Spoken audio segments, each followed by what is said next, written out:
लगातार है। जिस तरीके से पिछले दिनों वहां पे सांप्रदायिक हिंसा की खबरें आई है, उसके बाद से वहां पर तनाव बरकरार है, जिसको देखते हुए भारी फोर्स की तैनाती वहां पर कर दी गई है। साथ ही प्रयास ये किया जा रहा है कि जिस तरीके से वहां पे हालात है उसको नॉर्मलाइज किया जा सके। लेकिन इस बीच बड़ी खबर यह है कि दुकानें बंद कर दी गई है, पुलिस वहां पे गश्त कर रही है, इलाके में भारी फोर्स को तैनात कर दिया गया है। साथ ही साथ ये भी कहा जा रहा है कि जिस तरीके से त्योहारों से पहले पत्थरबाजी हुई है, इसका नफरती कनेक्शन क्या है, जिस तरीके से वहां पर हालात पैदा हो गए। अब ये कहा जा रहा है कि अभी भी झारखंड के पलामू में इंटरनेट सेवा बंद है और वहां पे तनावपूर्ण माहौल बना हुआ है। इलाके भारी फोर्स तैनात कर दिया गया है। वहां पे जो 3 तस्वीरें हैं टीवी स्क्रीन पर आपके देखिए आप और अंदाजा लगाइए कि फिलहाल पलामू में क्या हालात है। पहली तस्वीर में आपको दिखाई दे रहा होगा भारी पुलिस फोर्स, और जिस तरीके से वहां पे जो फोर्स है वो लगातार प्रयास कर रही है कि अब इलाके में वहां पे हिंसा ना भड़के, जिसको देखते हुए पुलिस गश्त भी कर रही है और वहां पे माहौल को नॉर्मल करने का प्रयास किया जा रहा है। तो 3 तस्वीरों के जरिए आपने देखा किस तरीके से पुलिस फोर्स तैनात है। इस वक्त की बड़ी खबर आपको बता दें, दरअसल जो इंटरनेट सेवा है वो भी बंद कर दी गई है। 19 फरवरी तक इंटरनेट सेवा बंद रहेगी। पलामू में भारी सुरक्षा बल तैनात किया गया। हिंसा के बाद से धारा 144 लगा दी गई है। 19 फरवरी तक इंटरनेट सेवा को भी बंद रखा गया है। आपको बता दें आज जुमा है और जुमे की नमाज बताई जा रही है कि भारी सुरक्षा फोर्स के बीच की जाएगी। जिस तरीके का बवाल, जिस तरीके की हिंसा पलामू में देखने को मिली, उसके बाद से लगातार वहां पर पुलिस फोर्स तैनात है। और तस्वीर हम आपको दिखा रहे हैं, पुलिस फोर्स तैनात की गई है और यह बताया जा रहा है कि 19 फरवरी तक जो इंटरनेट सेवा है वो भी फिलहाल बंद रखी गई है। तो पहले हिंसा हुई, फिर बवाल हुआ, इसके बाद से आज पुलिस की ओर से वहां पे गश्त किया जा रहा था कि हालात वहां पे बेकाबू ना हो और चीजें वहां पे नॉर्मल हो सके। लेकिन क्या कुछ रहा अब तक, क्या कुछ अब तक घटा और आज किस तरीके के हालात, इसको बताती हुई हमारी रिपोर्ट देखिए।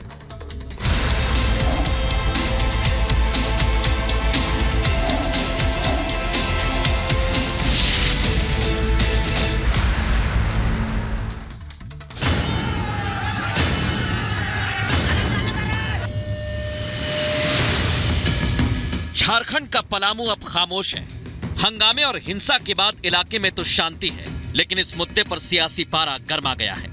घटना के बाद बीजेपी ने सोरेन सरकार को सवालों के कटघरे में खड़ा कर दिया, तो वहीं असदुद्दीन ओवैसी ने भी घटना पर अलग तर्क दिया। सियासत से इतर पहले आपको पलामू के पाकी के मौजूदा हालात की जानकारी देते हैं। दरअसल यहां 15 फरवरी को बवाल हुआ, उसके बाद इलाके में भारी पुलिस फोर्स की तैनाती की गई है। 1000 अज्ञात 100 नामजद लोगों पर केस दर्ज किया गया है। घटना में शामिल 13 लोगों की गिरफ्तारी हुई है। इलाके में इंटरनेट सेवाएं 19 फरवरी तक बंद कर दी गई हैं। स्पेशल ब्रांच के 2 अफसर की निगरानी में जांच चल रही है। वहीं जुमे की नमाज को लेकर भी अपील की गई है।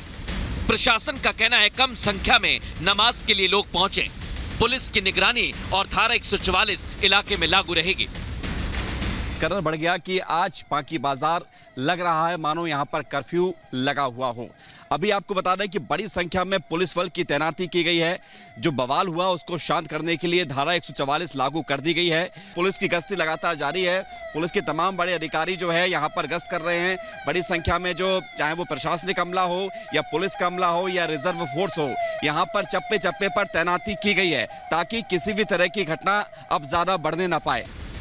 एक तरफ पुलिस ने सख्ती बढ़ा दी है, तो वहीं दूसरी ओर इलाके के लोग भी घटना के बाद सख्त में हैं। रिपब्लिक भारत की टीम वहां पहुंची, प्रशासन और लोगों से बातचीत की। आइए सुनवाते हैं।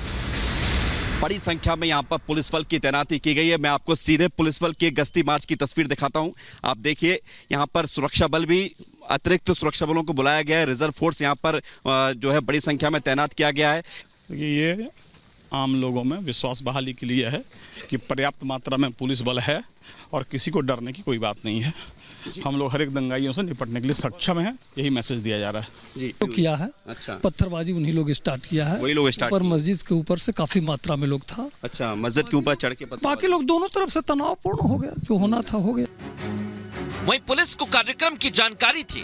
पुलिस ने दोनों पक्षों को पहले बुलाया था, बात भी हुई थी, तो सवाल ये कि फिर बवाल कैसे हो गया, इसकी तो पुलिस जांच कर रही है। लेकिन घटना के बाद सोरेन सरकार बीजेपी के निशाने पर है। बीजेपी सांसद निशिकांत दुबे ने सरकार और प्रशासन के खिलाफ मोर्चा खोल दिया है और कहा कि शिव बारात अगर नहीं निकाली तो अच्छा नहीं होगा। उन्होंने सवाल पूछा, देवघर में यात्रा नहीं निकलेगी तो क्या मदीना और वेटिकन में निकलेगी?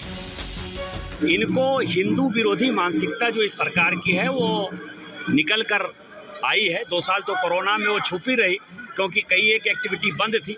अब कोरोना के बाद जब एक्टिविटी खुली है तो ये सरकार किस तरह से मानसिकता में है, बांग्लादेशी घुसपैठियों के समर्थन में ये सरकार कैसे है।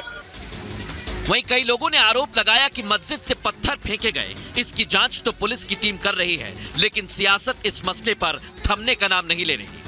उससे पहले ही AIMIM के अध्यक्ष असदुद्दीन ओवैसी ने घटना के बाद तोरण द्वार की जगह को लेकर सवाल उठाया तो उन्हें केंद्रीय मंत्री गिरिराज सिंह ने जवाब दिया।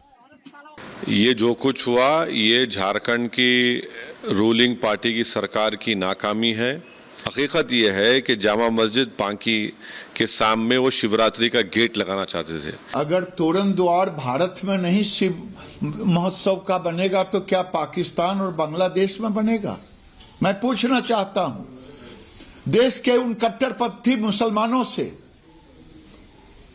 कि मेरे पूर्वजों की गलती यही थी ना कि धर्म के आधार पर हुआ, तो पूरा पॉपुलेशन अगर चला गया होता पाकिस्तान, उधर से चले आए होते इधर, तो आज ये दुर्दशा नहीं होता।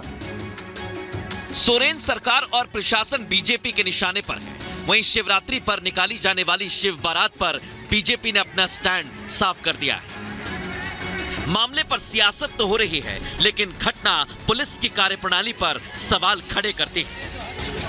जब पुलिस को पहले से पता था कि वहां धार्मिक आयोजन होने वाला है, तो व्यवस्थाएं उस स्तर की क्यों नहीं की गई? सवाल तो ये भी कि इलाके की शांति भंग करना कोई बड़ी साजिश का हिस्सा तो नहीं।